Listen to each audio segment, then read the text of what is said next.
Imagine this. After 400 years of silence, a voice rises from Africa and calls across the ocean. Not for sympathy, not for charity, but for something deeper.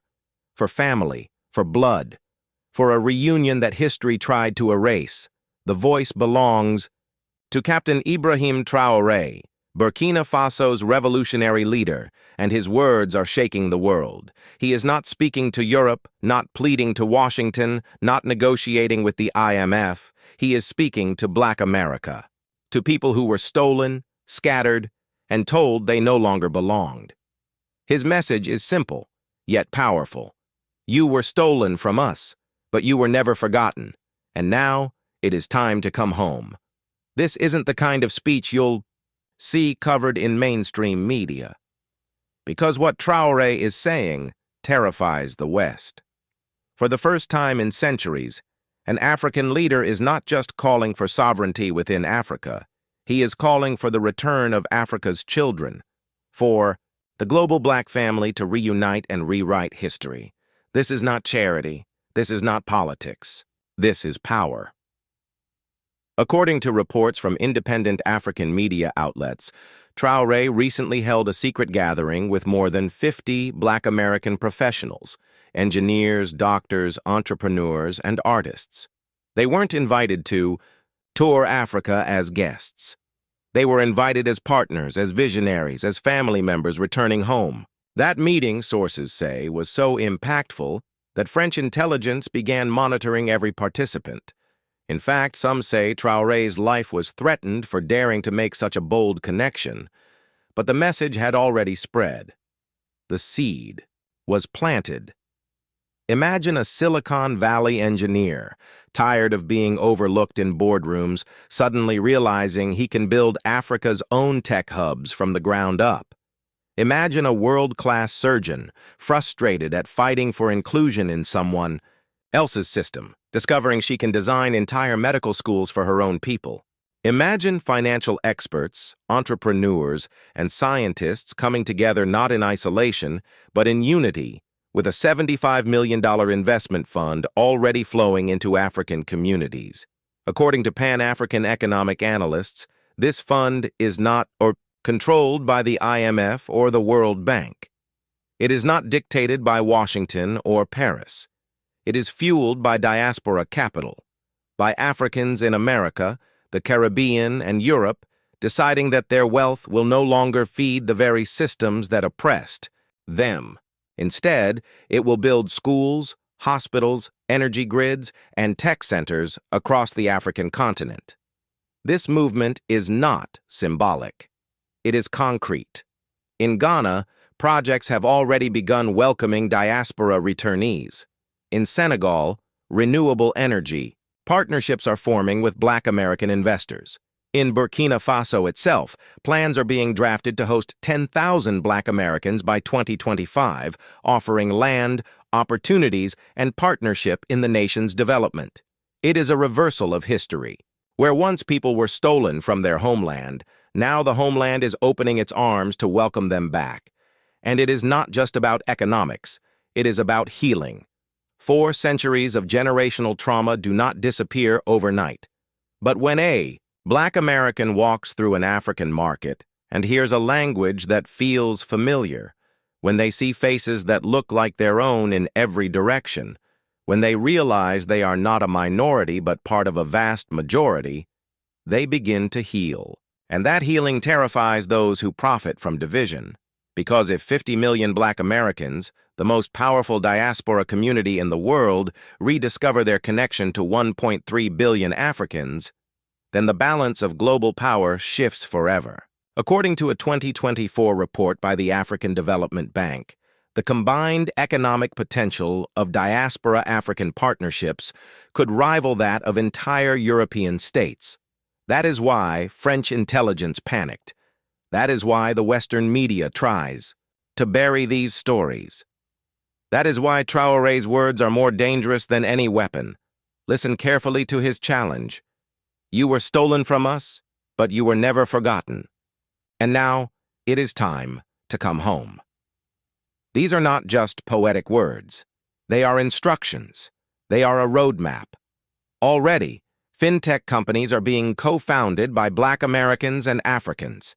Medical schools are being designed by surgeons who once fought for space in American hospitals. Renewable energy projects are being built by engineers who once struggled to secure funding in Silicon Valley. This is not fantasy. It is happening right now, quietly, underground. An underground railroad of success moving in both directions, across the Atlantic. But history teaches us something important. Every time Africans have risen to reclaim their destiny, the system has responded with force. From Patrice Lumumba to Thomas Sankara, from Marcus Garvey to Malcolm X, those who dared to unite Africa with her children abroad were silenced, smeared, or destroyed. Traoré knows this. That is why his words carry such urgency. He understands that this message will not be tolerated by those who fear a free, united, and empowered African people. And yet, despite the threats, despite the pressure, Traoré speaks. He speaks because he knows the tide of history cannot be held back forever. He speaks because he knows that this moment is bigger than him, bigger than Burkina Faso, bigger than any one nation. He speaks because he knows that if Black America and Africa unite, then the very foundations of global power will tremble.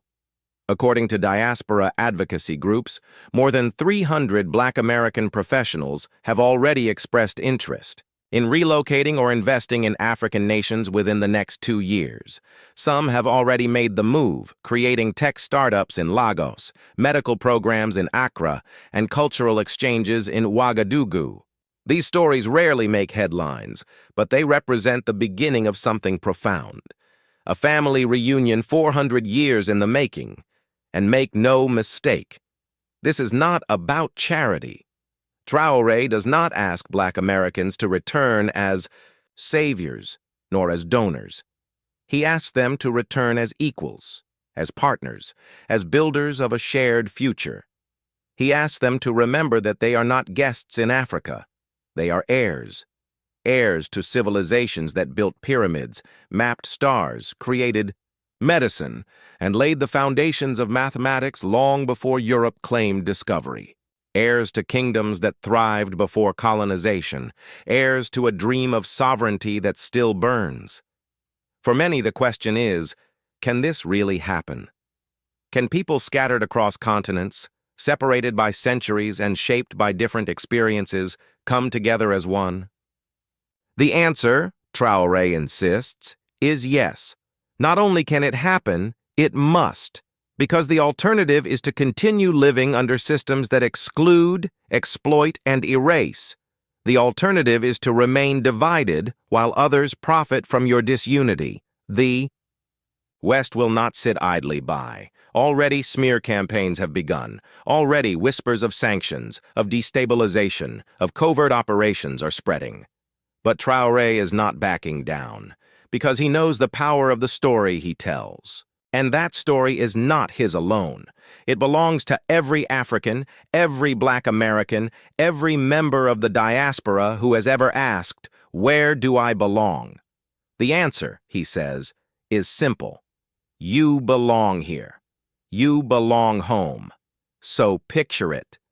10,000. Black Americans are landing in Africa in 2025. Engineers are laying down new tech hubs. Doctors are opening hospitals. Teachers creating schools. Artists rediscovering their roots. Farmers cultivating land they own, not rent. Families walking streets where every face reflects their own. Picture the psychological shift. Picture the spiritual healing. Picture the power. And then picture the fear in the eyes of those who thought this day would never come. This is the vision Traoré dares to share. A vision that terrifies intelligence agencies. A vision that Western leaders cannot control. A vision that makes history itself shake. Because history has been written in one direction for too long: slavery, colonization, exploitation. Now, for the first time in centuries, that story may be rewritten by the very people who lived it. And so the question comes to you. Will you answer the call?